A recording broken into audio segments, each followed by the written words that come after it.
বাংলাদেশি কৃষি ওষুধ পণ্য রপ্তানির দুয়ার খুলছে ব্রাজিলে। পাহাড়, সমুদ্র আর জলাভূমির অপরূপ সৌন্দর্যের দেশ ব্রাজিল। মিল রয়েছে বাংলাদেশের প্রকৃতি। দু দেশের সুসম্পর্ক থাকলেও বাড়েনি বাণিজ্য।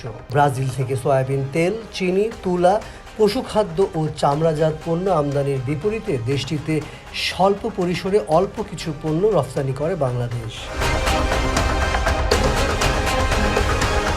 তৈরি পোশাক, ওষুধসহ বিভিন্ন পণ্য রফতানির সম্ভাবনা আটকে রয়েছে ভাষাগত জটিলতা, দূরত্ব ও পরিবহন ব্যয়।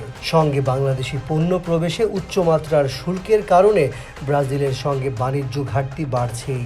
সব শেষ তথ্য অনুযায়ী দুদেশের $4 বিলিয়ন বাণিজ্যে বাংলাদেশের ঘাটতি প্রায় 1.2 বিলিয়ন। তবে আশার কথা হলো ব্রাজিলের সঙ্গে বাণিজ্য বাড়াতে এরই মধ্যে 12টি চুক্তি চূড়ান্ত পর্যায়ে, আরও 6টি নিয়ে আলোচনা চলছে। এক্ষেত্রে জনশক্তি ও ঔষধ রফতানিকে প্রাধান্য দেওয়া হচ্ছে বলে জানান ব্রাজিলে নিযুক্ত বাংলাদেশের রাষ্ট্রদূত মোহাম্মদ তৌহিদুল ইসলাম। চুক্তিগুলো সই হলে দ্বিপাক্ষিক বাণিজ্যে উভয় দেশেই পণ্য প্রবেশে শুল্ক বাধা দূর হবে বলে মনে করেন রাষ্ট্রদূত। আগামী মার্চ বা এপ্রিলে ব্রাজিলের পররাষ্ট্র সচিবের বাংলাদেশ সফরকালে চুক্তিগুলো চূড়ান্ত হবে বলেও জানান এই কূটনৈতিক।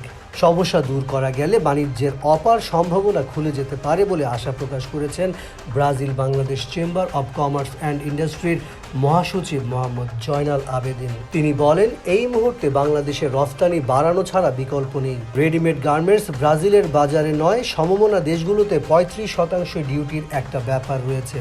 ব্রাজিলের মতো একটা অর্থনৈতিক দেশকে সঙ্গে নিয়ে অন্য দেশগুলোর সঙ্গেও যদি আলোচনার মাধ্যমে উচ্চমাত্রার শুল্ক কমাতে হবে, তাহলে স্বল্প শুল্কে দক্ষিণ আমেরিকার বাজারে দেশের বিভিন্ন পণ্য রফতানি করা যাবে।